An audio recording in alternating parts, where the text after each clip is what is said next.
Welcome back to Nubian Tigers Talk, a podcast brought to you by a group of Black Princetonians. I'm Ray Smaltz, along with my co-host, Professor Michelle Jacobs.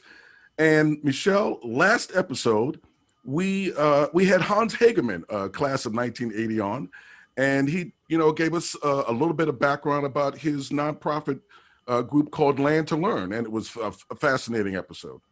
Yeah, Hans talked about an issue that we don't really think about when we're going to the grocery store to get our food. Like, where is that food coming from? And Hans' involvement with the kids was so important to get them into the idea of thinking about where food comes from, what the environmental issues are associated with it, and how farming is really important to the health of any society. So that it was just a fascinating episode. Well, yeah, and it took me back to when Terry and I used to, when we had a home, we got involved with a local farmer. So we were part of a CSA, and we used to go to his place every week, and we'd get we got 2 or 3 different kinds of lettuce.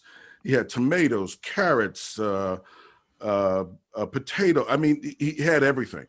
And that whole process, there was just something about it for me that was, I really look forward to it. I look forward to going to see him. We would sit and talk. He'd tell me a little bit about farming, which I know nothing about. I can't even grow a little herb plant in the house, right? I have a brown thumb. And, but the appreciation that he had for the community and farming in the community, Terry and I got from him. So, Hans brought me back to that, and I miss that. So most of us who live in the Northeast or somewhere outside of where our relatives were in the South have become disconnected with the whole process of farming and what's happening. And from the land as well. And from the land and from the people who are working the land, right? Right. So we may not be aware that the Black farmers in the United States have been in a decades-long struggle with the United States Department of Agriculture, which has been extremely racist towards their treatment of the Black farmers. So our guest today is Tracy Mccurdy, who is the Executive Director of the Black Belt Justice Center. And she's gonna tell you a little bit more about that center because it's a multi-purpose kind of dynamic thing, and I want you to hear that directly from her. But she became interested in the plight of Black farmers while she was in law school, where she worked on a project called the Land Loss Prevention Project, which was helping a Black farmer who had filed a racial discrimination claim. Since then, she's been involved in helping the farmers' class action suit against the USDA, known as the Pigford litigation. And it's been 24 years and 2 settlements, and the farmers are still seeking relief from the United States government. But under Biden's American Rescue Plan Act, it included money for the Black farmers that will help anyway with debt relief. So we decided to ask Sister Tracy, that's what we decided we're gonna call her. That's right. We've asked Sister Tracy to come in and talk to us today about what's ahead for the Black farmers. Welcome to the show, Sister Tracy. Grand Rising, Sister Michelle and Brother Raymond. I'm so excited to be here and to have the opportunity to lift up this legislative feat that we were able to accomplish, of course, with the blessings of our ancestors who transitioned to the ancestral realm without receiving restorative land justice from USDA. I think it's always important to acknowledge that, and that I always contextualize this historical feat with the tenacious organizing efforts of Black farmers. The Black farmers have been organizing for debt cancellation since the disastrous implementation of the Pigford v. Glickman class action racial discrimination lawsuit. So I think it's really important for us to go back to 1997 when the farmers were organizing and they filed this class action lawsuit against USDA because their demands for systemic racial discrimination included debt cancellation, restitution for the economic harm that they endured. They wanted their land back, and they also wanted full federal and state tax relief. right? I think that's really important, what the demands were in order to restore the agricultural land base for Black farmers. The result of the $1 billion settlement resulted in only 4.8% in debt relief. And I think it's really important. I think language is political. It's really important for our listeners to understand that this is not debt relief. This is debt cancellation. Most of this debt is contested. So for example, if you go back to the historic hearing that was held by the Congressional Black Caucus back in 1997, there was a farmer, elder farmer, a fierce light bearer and advocate, Gladys Todd from Zebulon, North Carolina. And she talked about the discrimination she endured and how her annual debt was $25,000. And out of that $25,000, $20,000 was interest, right? So then the other issue is only one Black farmer after the lawsuit received his land back. His name was William Miller from Marshallville, Georgia. At the time of the Pickford lawsuit, over 1.5 million acres of land were in inventory, and most of that land was Black farms. And so only one farmer received his land back. Okay, so when you say the land was in inventory, what does that mean? Yes, okay. yes. I'm sorry. Inventory, it was held in the possession of U.S. Department of Agriculture. And so what happened during the lawsuit, many of the farmers were advocating for their land back that was in this inventory because it had been foreclosed on. And what happened, you talk to the farmers and the land just mysteriously disappeared. And only one farmer, I can share the document with the monitor's report. It was the monitor's office had a final report on the Pickford lawsuit, and only one farmer received their land back, his land back. The other issue I think that's really important for the listeners is that the attorneys for the farmers, they base the cash payments of $50,000 on the payments to the Tuskegee experiment survivors. Their rationale was that the Tuskegee experiment survivors, they each received $27,500, and so each of the farmers should receive $50,000.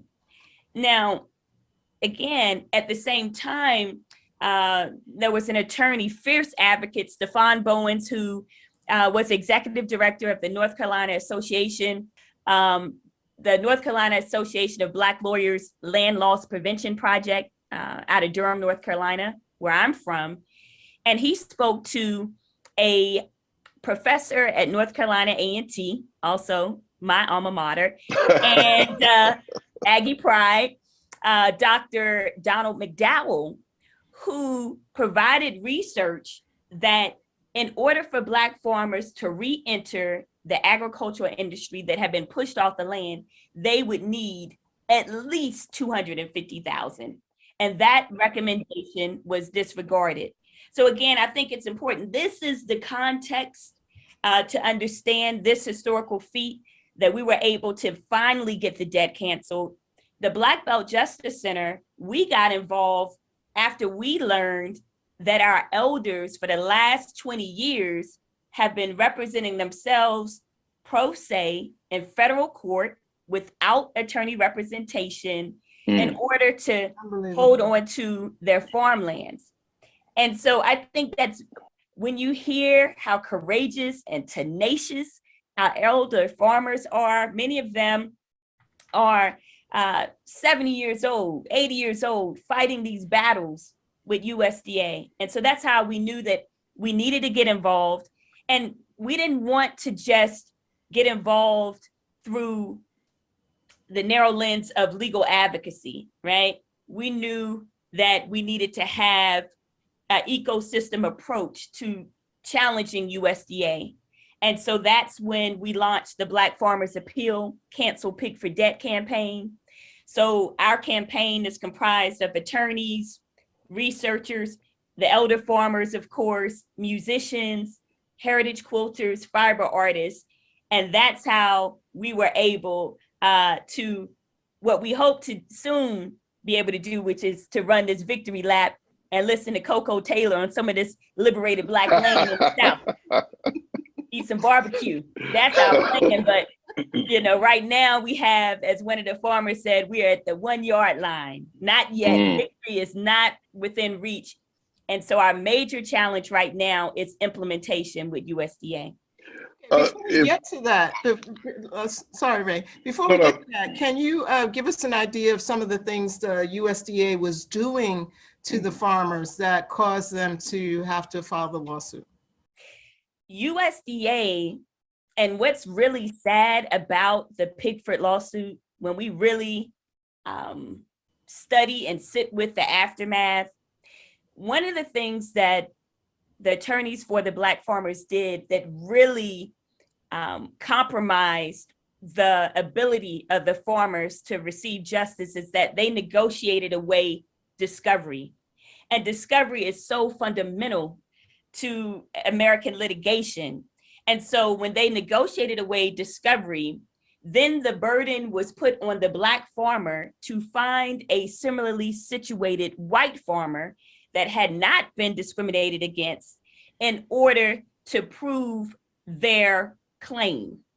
At the same time, after discovery was negotiated away, the USDA and the Department of Justice, it was memorialized in a report by the Environmental Working Group, a 2004 report called Obstruction of Justice.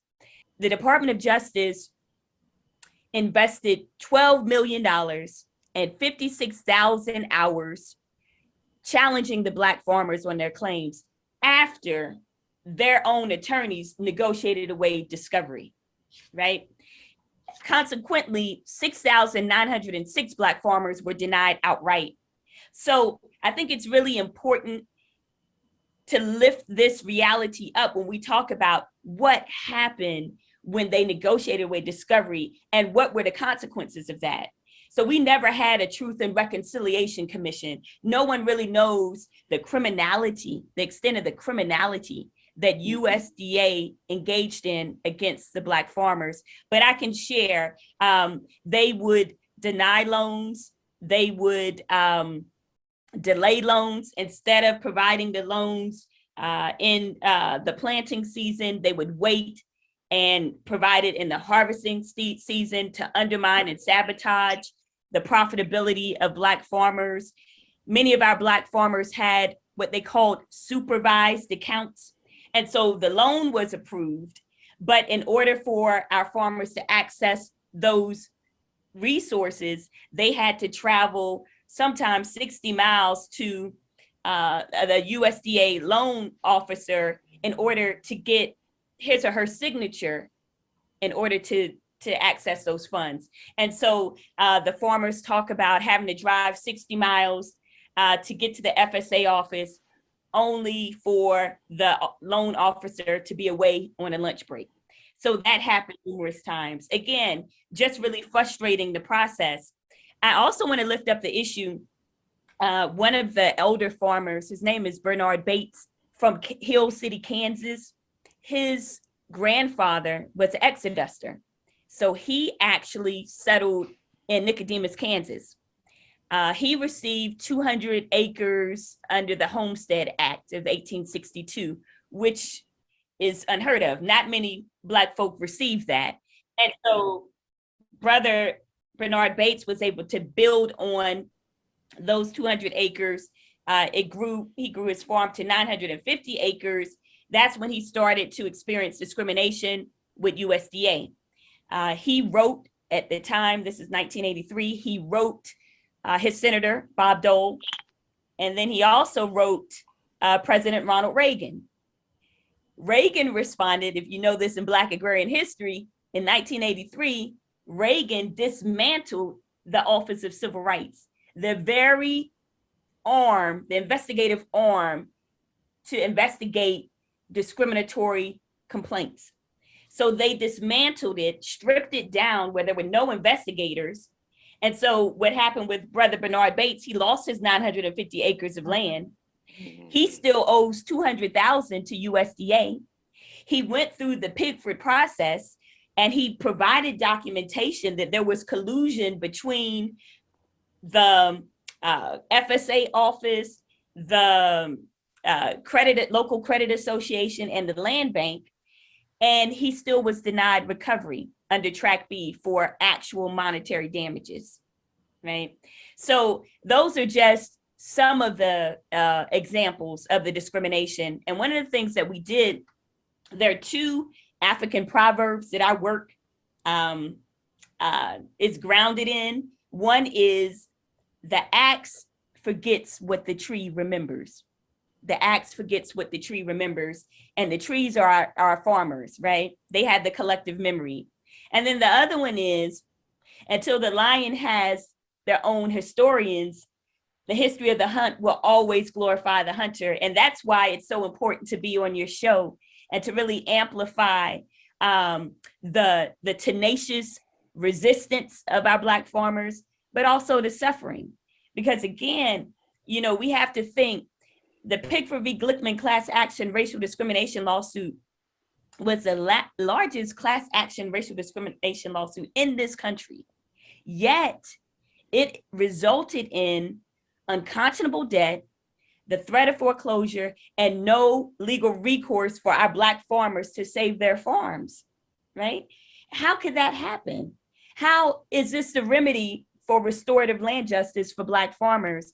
And one of the things that I had to sit with 2 weeks ago when the verdict came out regarding George Floyd, I don't know if the listeners know this part of the history, but his great-great-grandfather was born in slavery.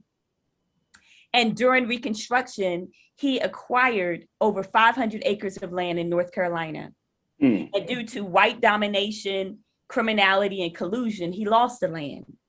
So then George Floyd's grandparents worked as sharecroppers in North Carolina, and they never could get out of the cycle of debt to acquire land again in his family land lineage.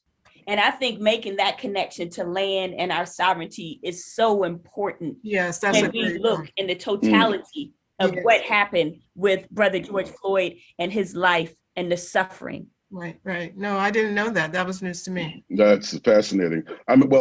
Sister Tracy, we don't have lions on this podcast, but we have a bunch of tigers. So, so I'd like to go back to one of Michelle's initial questions about the ascension, I guess for a second time, of Tom Vilsack, and the fact that they named a racial equity head. Gentleman's name is Dwayne Goldman.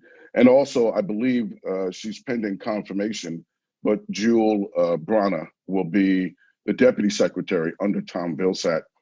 But in an article that Professor Jacobs furnished me, it said that one of the farmers said, look, that's all, good intention and everything, but you can't put a new roof on and expect the foundation to be straight again.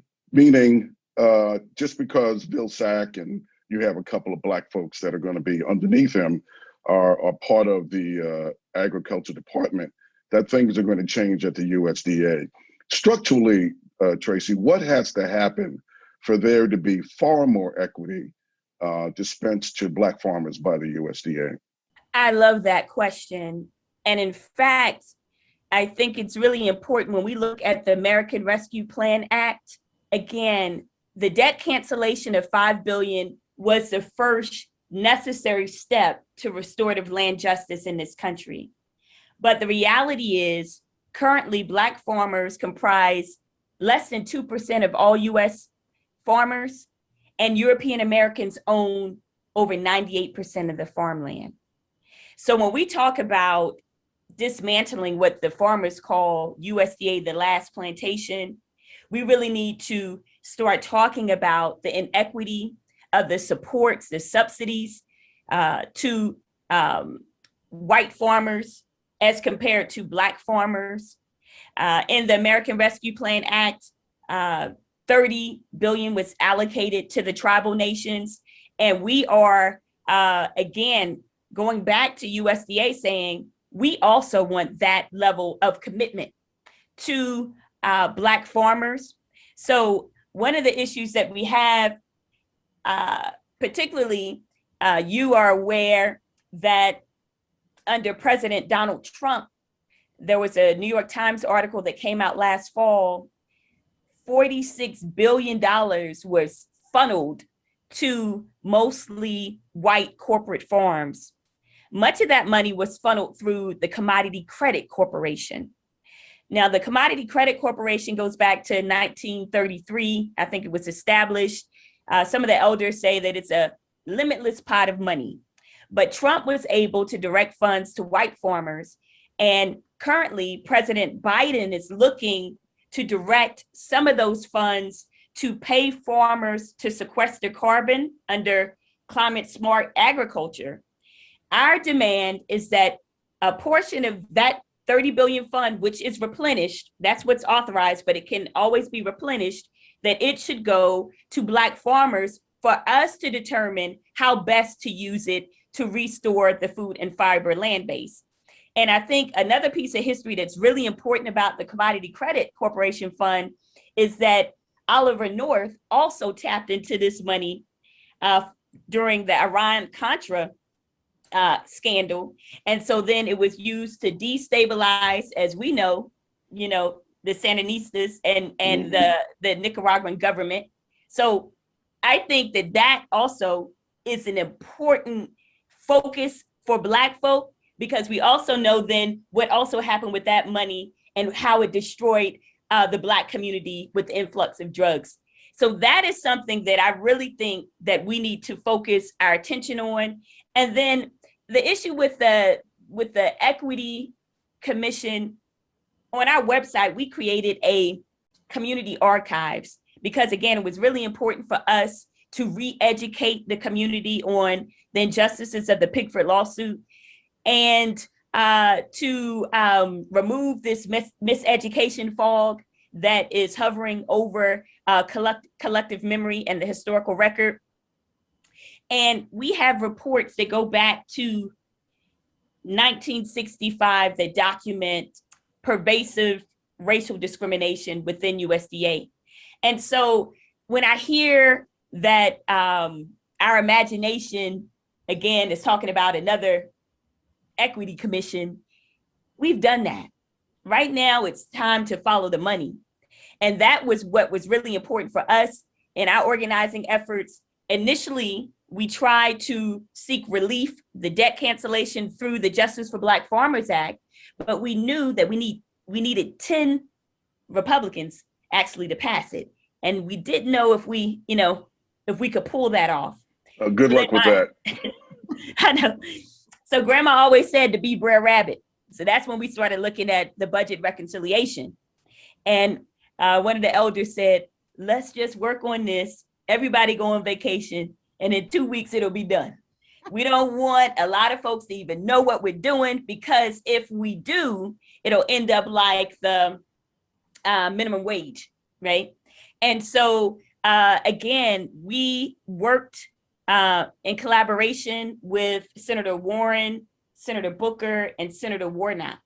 And I think it's really important to study not just community organizing, but community-based participatory policymaking, right? They centered the Black farmer because, again, the Black farmers are the ones that have the knowledge of how to dismantle USDA.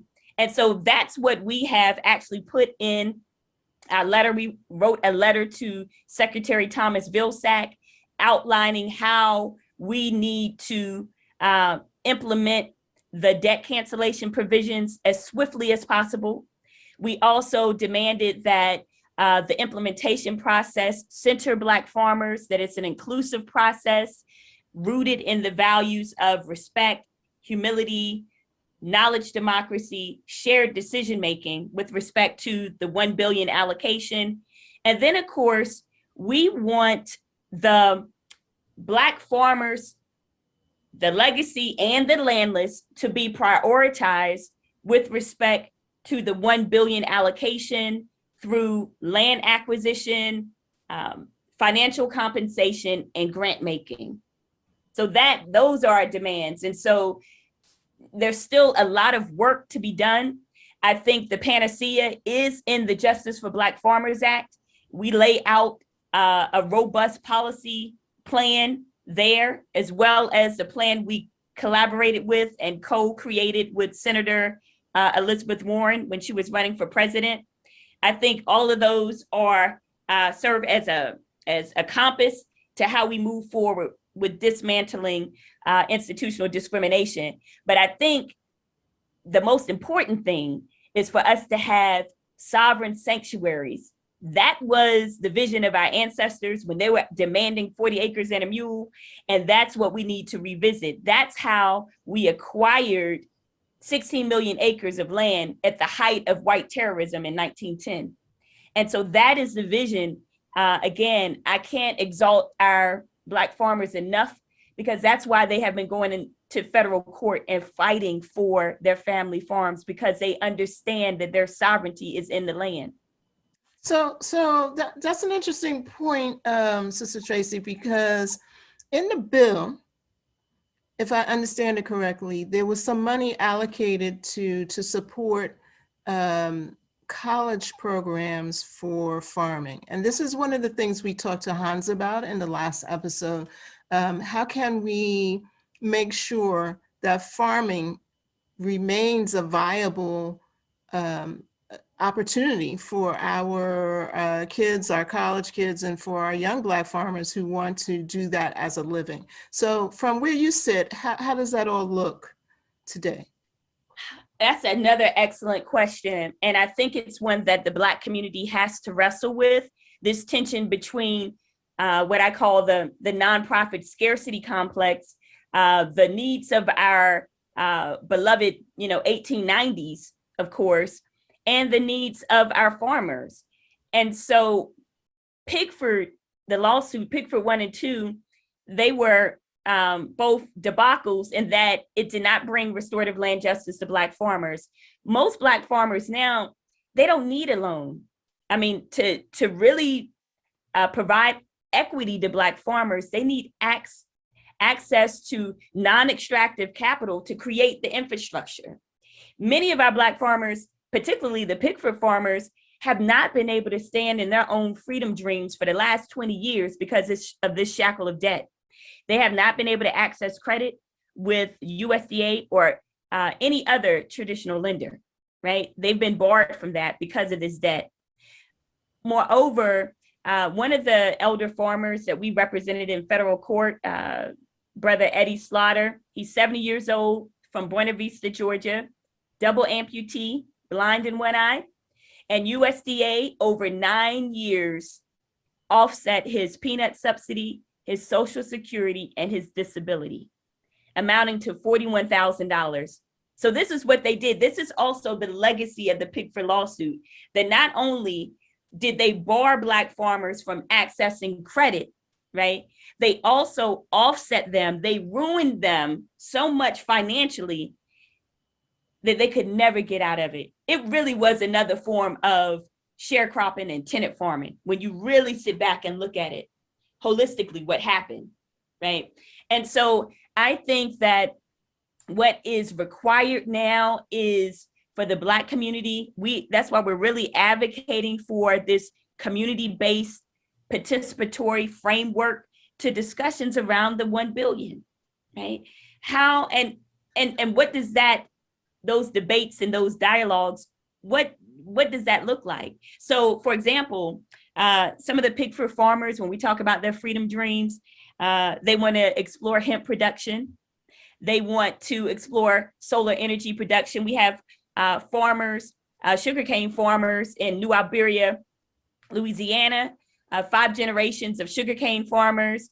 Their Pickford debt grew from $500,000 to over 1.5 million in debt. And they want to actually get out of sugarcane farming and focus on solar energy production. So again, how can we use that 1 billion? Again, we're still going to go to the Commodity Credit Corporation, right? Fund, but how do we use that 1 billion to provide the infrastructure and the support to Black farmers to acquire land acquisition? Again, European Americans own 98% of the farmland, right? And then within the Black community, the land that we do have, 2/3 of it is owned by absentee families, what we talk about heir property. So Yes. we also think we have to think critically. Are we replicating systems of hierarchy and oppression where families that are not stewarding the land, they're not living on the land, how can that land be made available to the landless generation? And I think that's important because one of the things that we hear from the returning generation of landless farmers, Black farmers, is that oftentimes they have these short-term leases with families to grow food, and then they put all of their creative energy and inputs in the land for the families then to terminate the lease because they refuse to have a long-term lease. That's deeply problematic to the Black agrarian ethos. So I think that's something that we have to grapple with going forward. Yeah, we had an episode on the heirs property issue because we're trying to educate our own circle of people, because most Black people here in the United States have roots somewhere in the South, about what happens when they have disconnected themselves from their land owning relatives in the South, and then someone comes to them to purchase, the 1/64th portion of the heirs property. Ray, you have anything you want to? Well, I was, so obviously, Tracy, we both went to Princeton, Michelle and I, and, we have a lot of people from Princeton that are, they're entrepreneurs, they're lawyers, they're doctors, they have some wealth. And I remember one of the guys that I went to school with, he wanted to put all of his money into hemp. When all the states were passing hemp laws and everything like that, he said, oh man, this is where we can make money. But listening to what you were saying, that money probably would better be served to go to Black farmers as opposed to just investing in hemp production with some huge corporation. And, that's something that as I listen to you talk about it, if folks want to make some investments, just like as Michelle said, we had Hans on our last episode, we're encouraging our folks from school, give money to his program. Give money. If you're going to invest in our people, this is a way to invest, not just in education, but in land acquisition and so on and so forth. And so I don't know whether you guys have made that kind of outreach because you're doing so much tremendous work, but it's just something I think our audience should think about. Absolutely. And I think that is the spirit. Again, when you study the 500-year Black agrarian liberation struggle in this country on Turtle Island, it's always been a collective, right? Even the idea of the commodification of land, that is the European construct. Our ancestors didn't have that relationship as far as this colonial construct of ownership of land. However, it has been a strategy to challenge white domination, right? And so we see that as we talked earlier about with George Floyd's land lineage. And so I think it's really important for us to be deeply committed to cooperative development, to creating institutions that provide non-extractive capital to Black farmers. That's something that we really have to address because many of the farmers say now that once they get this debt canceled, they say, we ain't never going back to USDA. We are never going back to USDA. So then what do? We still need to have other institutions because like we talk about, okay, so the debt is canceled, but their credit is ruined. It has been ruined for 20 years. So I think that this is an exciting time for us to dig deep into the radical Black imagination to come up with solutions. I mean, because if you think about it, one of the farmers said to me, we were in a sinking ship and nobody would help us. Mm-hmm. And you didn't only just drop down a rope, you jumped in a sinking ship. Mm-hmm. And that was a little tugboat. We were in a little tugboat. Mm-hmm. And in that little tugboat, we got to the land, And we're not ready to run the victory lap yet, but it's a tremendous feat. Just to hear some of the elders that are 91 years old saying they didn't even think this was going to happen because they've been under this crushing debt. Earlier in the year, I called one of our farmers and he was blasting Sam Cooke, and he was mighty low. He was really low because so many of his friends, we had learned about 4 or 5 farmers, Black farmers who had ascended to the land of the ancestors. And he was sad. He was like, these are my colleagues, and I don't know if we'll ever, receive justice. And that same week, Senator Warnock introduced the Emergency Relief for Farmers of Color Act. And it reminded me of that quote. Amazing. From Zora Neale Hurston, in which he says, I've been in sorrow's kitchen and I've licked out all the pots. And then I stood on the peaky mountain with a harp and sword in my hand. And I was like, wow, we've been licking out those pots, man. We've been in sorrow's kitchen, but if we aren't on the peaky mountain, we're on the peaky mountain now. And so it just feels really good, but it's also the duality of the Black experience, joy and sorrow, right? And so how we push forward and move through that. It's always that cycle, particularly with the onslaught of white domination. Yeah. Oh, listen, if we had 10 hours, we could fill it out with you. Got to come back. But we coming to the end of our time, and I just have to thank you. That's been fabulous. And I also want to just point out that what you're saying is connecting to what the young people are trying to do up here in the urban areas.